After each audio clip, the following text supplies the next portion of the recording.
Hey, what's up? Perfect shrimp cocktail is one of those things that can make anybody feel like $1,000,000. Think about it. You're at a restaurant, you're eating huge, juicy, plump shrimp out of a martini glass full of cocktail sauce. If you're lucky, there's some guy right next to you shaking a Manhattan or a martini. For me, it's the height of civility. So today I'm gonna show you how to make the perfect shrimp cocktail at home and why it doesn't have to be reserved just for a fancy restaurant downtown.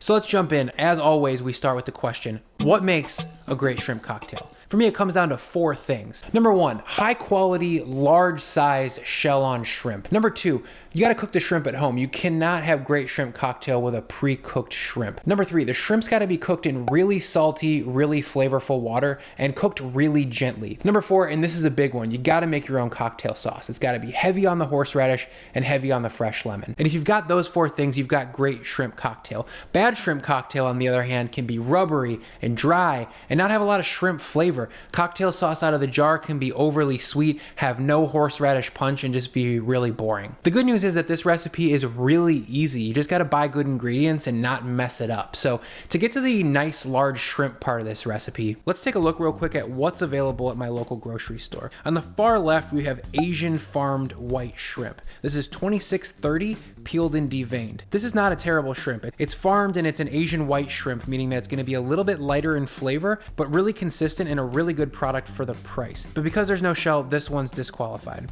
In the middle, we have a U8 shell-on Asian farm shrimp. The U number on shrimp refers to the rough number of shrimp per pound. So a U8 to 12 like this one will have roughly 10 or 11 shrimp in there. Sometimes more, sometimes less, but the thing you gotta know is bigger shrimp means a lower U number.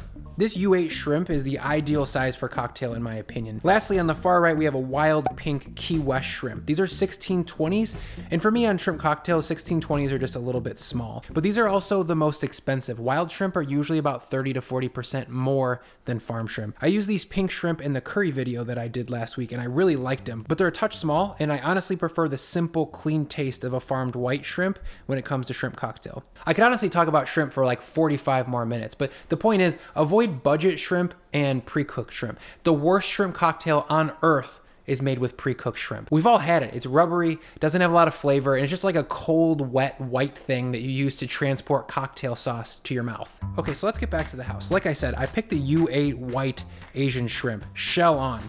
And I do want to note, this particular product is sold as easy to peel. That means they're deveined, but the shell is still on and it's been split down the back. That makes the shrimp perfect for peel and eat style shrimp cocktail. That's right, peel and eat, the most fun way to eat shrimp cocktail. I love the experience of peeling a perfectly poached, plump shrimp and just dipping it into a little bit of cocktail sauce. So to start the cooking process here, we're gonna bring 3 quarts or 12 cups of water to a boil. We wanna cook our shrimp in very well seasoned water. And so to do that, we're gonna add 125 grams of kosher salt, 90 grams of granulated sugar, 2 whole lemons juiced and then thrown in the water, and 1 whole head of garlic split in half. I'm gonna let all that sit there for a second and simmer to open up the lemon and garlic flavor. Once my water's well seasoned, we're gonna drop in all of our shrimp. At that point, I'm gonna turn off the heat and set a 4-minute timer. That's for 1.5 pounds. If you're cooking more shrimp, it's gonna cool the water down a little bit faster, so you will need to add a little bit more time. When we add the shrimp, it's gonna cool down the water like 20 to 30 degrees, and this gives us a much more gentle cook on them. Cooking any protein at a boil is a really harsh way to cook it. It makes things seize up really quickly, and it makes them squeeze out a lot of their interior moisture. While my shrimp are cooking, we're gonna go over to the freezer and grab 2 full quart containers of ice. At that point, it's been 4 minutes and we're gonna check on a shrimp. All we're looking for is just a firm shrimp that isn't translucent. If that's the case, we're gonna fold in all of our ice and we're gonna stop the cooking process rapidly. This is gonna help the shrimp from getting rubbery and overcooked. I did check the water though at this point and it's still a little bit warm, so I added another 1/2 quart of ice to get it cold. So 2.5 quarts of ice all day. I'm gonna let the shrimp chill in this water for about 4 to 5 minutes so that it comes to a full stop on the cooking. And at that point, I'm just gonna pull them out and set them aside. If you want the shrimp super cold for your shrimp cocktail, now would be a good time to throw them in the fridge. So the next part of this process is gonna be making the cocktail sauce. A perfect cocktail sauce should be sweet and salty, spicy, and very heavily influenced from horseradish. You should get a runny nose from a really good cocktail sauce. It should taste kind of like a Bloody Mary.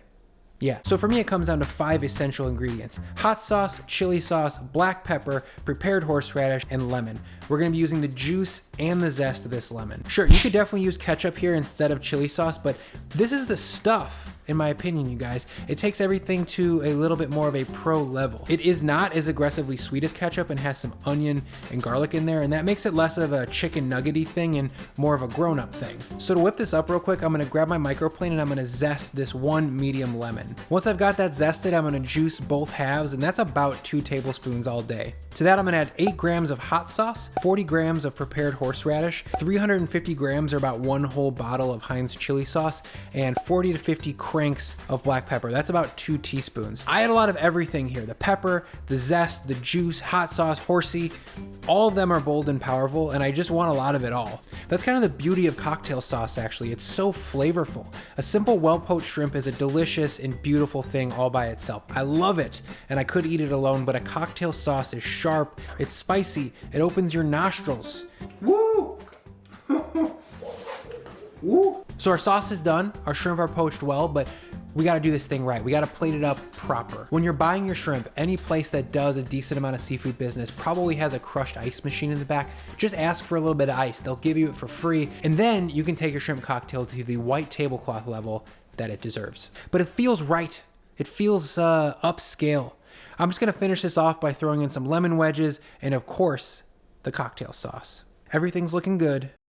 Let's eat a shrimp.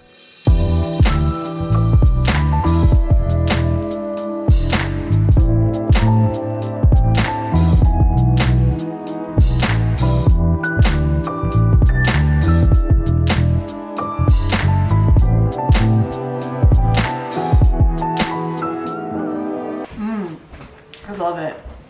Me too. Real good. So that's really good shrimp cocktail, made not in a fancy Manhattan restaurant, but in the home. And this is just the type of luxury that everybody could really use a dose of right now. So do yourself a favor, buy some nice shrimp, crack a bottle of bubbles, or shake yourself up a martini or a Manhattan and just enjoy it. If you enjoyed this video, help us out by giving it a like, maybe hit subscribe, turn on notification. As always, guys, thank you so much for your time and attention. Thank you for sticking around to the end, and we'll see you next time.